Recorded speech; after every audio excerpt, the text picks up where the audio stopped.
போறப்பு தான் நல்லா ருசிச்சு சாப்பிட கிடைச்சது.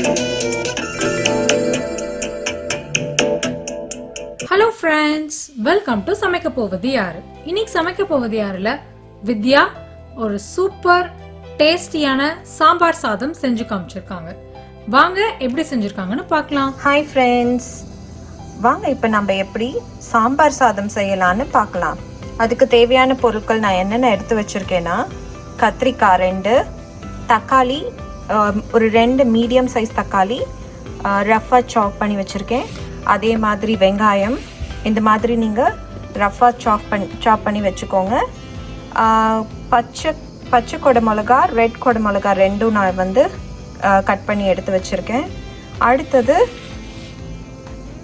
உருளைக்கிழங்கையும் கொஞ்சம் க்யூபாக வந்து கட் பண்ணி வச்சுருக்கேன். 2 உருளைக்கிழங்கு கட் பண்ணி வச்சுருக்கேன். நீங்கள் வேணும்னா என்ன வேணாலும் நீங்கள் வந்து சேர்த்துக்கலாம். நீங்கள் என்ன காய்கறிகள் வேணால், பூசணிக்காய் சேர்த்திக்கலாம், முருங்கைக்காய் சேர்த்திக்கலாம், சின்ன வெங்காயம் சேர்த்திக்கலாம், என்ன வேணால் சேர்த்திக்கலாம். சாம்பார் சாதம் என்கிட்ட இவ்வளோ தான் இருக்குது. இன்றைக்கி இவ்வளோ வச்சு தான் சாம்பார் சாதம் செய்ய போகிறேன். அடுத்தது வந்து பேஸ் வந்து நம்ம வந்து பொடி வந்து நம்ம வந்து செய்ய போகிறோம். அந்த பொடி எப்படி செய்கிறதுன்னு பார்க்கலாம். இப்போ நம்ம பொடி எப்படி செய்கிறது அப்படின்னு நான் இப்போ காட்ட போகிறேன். நான் 10லிருந்து 15 காஞ்ச மிளகாய், இந்த மிளகா சின்னதாக இருக்கிறதுனால ஒரு 15 மிளகாய் எடுத்திருக்கேன். நீங்கள் காரத்துக்கு ஏற்ற மாதிரி எவ்வளோ வேணுமோ எடுத்துக்கோங்க. அப்புறம் இந்த கப்பில் 1 கப் தனியா எடுத்திருக்கேன், முழு தனியா எடுத்திருக்கேன்.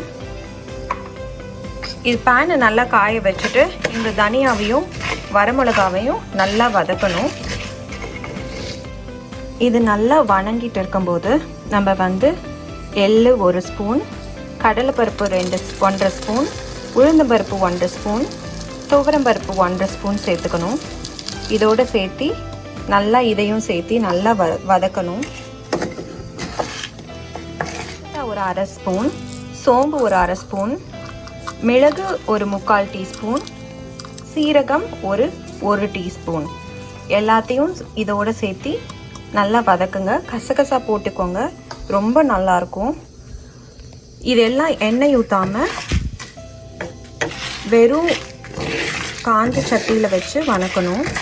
எண்ணெய் ஊற்றி வணக்குனீங்கன்னா ரொம்ப நாள் இந்த பவுடரை வந்து வச்சுக்க முடியாது. எண்ணெய் ஊற்றாமல் வதக்கி ஏர்டைட் டைமில் போட்டுக்கிட்டிங்கன்னா இது 1 மந்த் வரைக்கும் நம்ம வச்சுக்கலாம். இதோடு நம்ம பெருங்காயத்தூள் சேர்த்தணும். பெருங்காயத்தூள் ஒரு 1/2 டேபிள் ஸ்பூன் வந்து சேர்த்துக்கோங்க. ரொம்ப வாசனையாக ரொம்ப நல்லாயிருக்கும். இதோட 1/2 டீஸ்பூன் மஞ்சத்தூள் சேர்த்து கேஸ் ஆஃப் பண்ணிட்டு நல்லா வதக்கி இதை ஃபைன் பேஸ்ட்டாக அரைச்சிக்கணும். இப்போ நம்ம கனமான பாத்திரத்தை எடுத்துக்கணும். அதில் 4லிருந்து 5 ஸ்பூன் எண்ணெய், அப்புறமா 2 ஸ்பூன் நெய் விட்டுக்கணும்.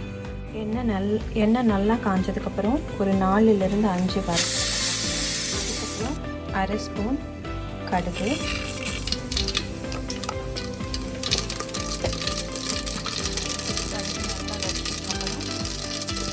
ஒரு ஸ்பூன் கடலைப்பருப்பு, உளுந்தம்பருப்பு, காயெல்லாம் ஒன்றா சேர்த்து நல்லா வதக்கிட்டு ஃபஸ்ட்டு அந்த எண்ணெயிலையும் நெய்லையும் நல்லா வதங்கினா காயில் வந்து அந்த நெய்யோட டேஸ்டெல்லாம் இருக்கும், ரொம்ப நல்லாயிருக்கும். ஃபஸ்ட்டு எண்ணெயில் நெய்யில் போட்டு நல்லா வதக்கிக்கோங்க. இது நல்லா ஒரு 5 to 7 மினிட்ஸ் நல்லா வதக்கிக்கோங்க. அதுக்கப்புறம் கொஞ்சம் தண்ணி ஊற்றி வேக விடுங்க காயை. நம்ம போட்ட காய் வந்து ஓரளவுக்கு வெந்துருச்சு. இதில் வந்து ஒரு 1/2 டம்ளர்லேருந்து 1 டம்ளர் வரைக்கும் தண்ணி ஊற்றுங்க. தண்ணி ஊற்றி நல்லா வேக வைங்க. இதோட கொஞ்சம் மஞ்சத்தூள் சேர்த்துக்கோங்க. இப்போ ரெடி பண்ணி வச்சுருக்கிறதெல்லாம் காமிக்கிறேன். புளி தண்ணி ஒரு நெல்லிக்காய் சைஸ் அளவு புளி எடுத்து கரைச்சி புளி தண்ணி ஒரு டம்ளர் அளவு சேர்த்துருக்கேன். அடுத்தது நம்ம வதக்கி வச்சுருந்த பொடியை இன்க்ரீடியன்ஸ் எல்லாம் போட்டு ஃபைன் பேஸ்ட்டாக அரைச்சி வச்சுருக்கேன். அப்புறம் இது வந்து பருப்பு அரிசியும் சேர்ந்து வேக வச்சு நல்லா கொலைய வேக வச்சு வச்சுருக்கேன். நான் எடுத்துருக்கிறது வந்து 1.5 கப் அரிசி, 1 கப் பருப்பு. இது வந்து 7 கப் தண்ணி விட்டு நம்ம வந்து நல்ல குழைய வேக வச்சு எடுத்து வச்சுருக்கேன். பாருங்கள், நம்ம வந்து காய் நல்லா வெந்துட்டுருக்கு.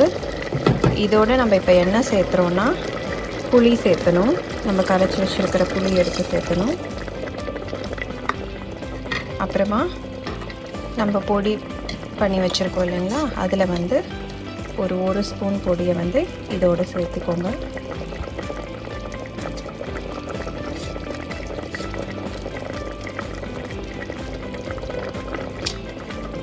நல்லா கலந்து விட்டுக்கோங்க.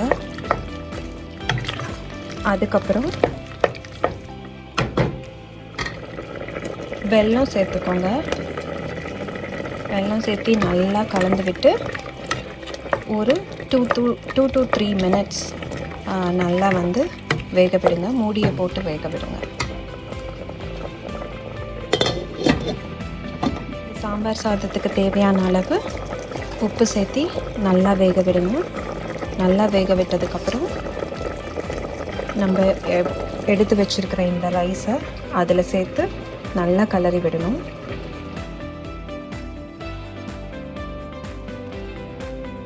இங்கே பாருங்கள், நான் எடுத்து வச்ச சாம்பார் சாதத்துக்கு வந்து அந்த சாதத்தை எடுத்து அதில் கொட்டி நல்லா கலந்துருக்கேன்.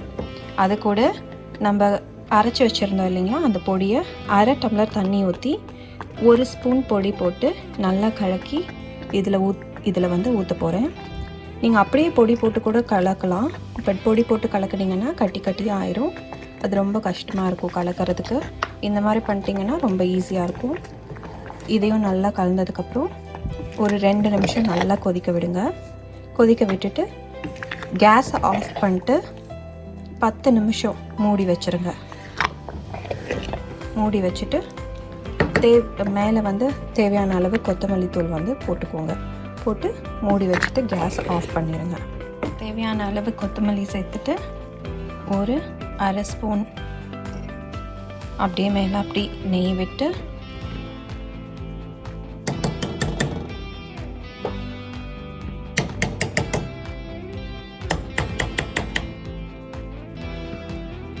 இதை அப்படியே மூடி 10 மினிட்ஸ் அப்படியே விட்டுருங்க. அதுக்கப்புறம் சுவையான சாம்பார் சாதம் ரெடி. பார்த்திங்களா, சுவையான சாம்பார் சாதம் ரெடி. இதை சமைச்சு பார்த்துட்டு எங்களுக்கு எப்படி இருக்குன்னு எங்கள் இன்பாக்ஸில் வந்து கமெண்ட் பண்ணுங்கள். இந்த சாம்பார் சாதம் பிடிச்சிருந்தா சப்ஸ்கிரைப் பண்ணுங்கள், ஷேர் பண்ணுங்கள். இதே மாதிரி சமைச்சு சாப்பிட்டு என்ஜாய் பண்ணுங்கள். என்ன ஃப்ரெண்ட்ஸ், சூப்பர் டேஸ்டியான சாம்பார் சாதம் எப்படி செய்யணும்னு பார்த்தீங்களா? இந்த வீடியோ பிடிச்சிருந்தா லைக் பண்ணுங்க, உங்க ஃப்ரெண்ட்ஸ் கிட்ட ஷேர் பண்ணுங்க. எங்களோட வீடியோஸை நீங்க மிஸ் பண்ணாம பார்க்கணும்னா அப்போ மறக்காம சமைக்க போவது யாரு சேனலுக்கு சப்ஸ்கிரைப் பண்ணுங்க. கூடவே இந்த பெல் ஐக்கனையும் கிளிக் பண்ணிடுங்க. நன்றி, வணக்கம்.